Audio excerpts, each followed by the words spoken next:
Well, we find Cork accent hard to understand when they insist to practice it literally. Initially, frankly speaking, I was wondering why most of the people would answer with "not so bad" when You're you not ask so "How are bad, you?" yeah. They start with the bad impression, not the good impression. So, Not too bad. not too bad.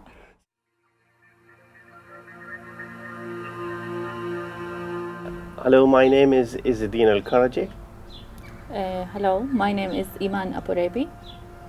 and we are a Palestinian family, and we had to seek asylum in Ireland in order to stay united as a family. We have been living in Ireland since 2016, which is almost 4 years.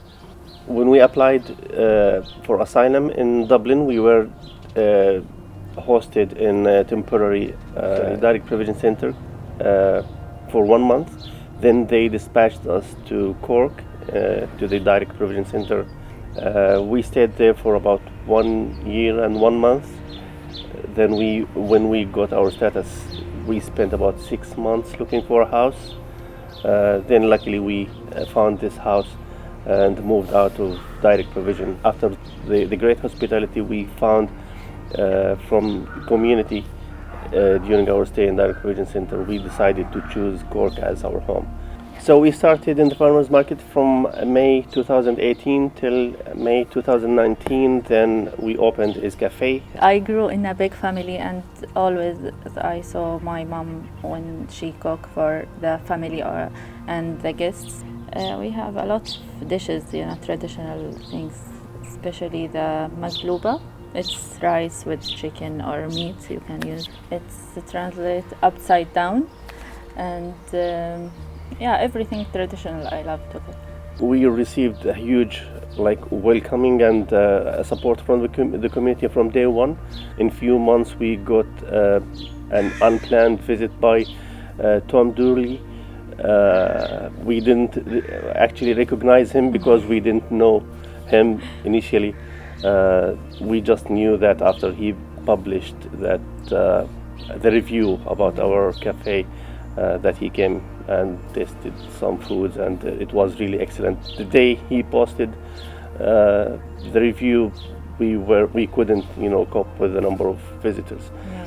We have 4 kids. I have 3 daughters and 1 boy, son, and my oldest daughter, she's 16 now, and the second one, she's 14, and I have 10, and the boy is 8 now. We were worried about the family and business when COVID-19 happened. When the government decided to to close and apply the lockdown, we suddenly found the city abandoned. We realized that we have to stop at this stage.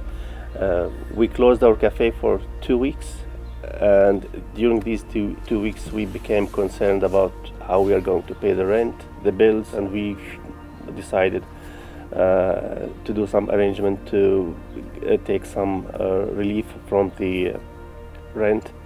Now, during our 2 weeks of closure, we were actually considering, when we opened the cafe back for delivery, to feed the healthcare workers, just to show some kind of solidarity.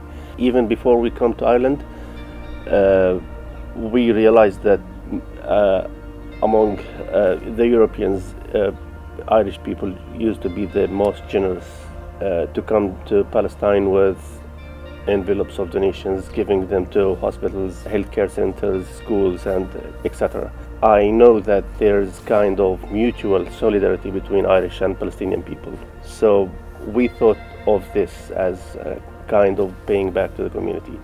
In the beginning, we organized batch foods, and I think the maximum we offered in the same day could be about 25 or 30 boxes of meals.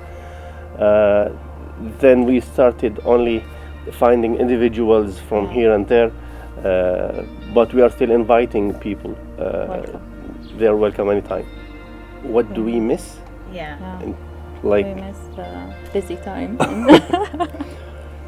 Well, I think we miss a lot of our customers who Yeah. we are no longer seeing. They used to be working in the city or students.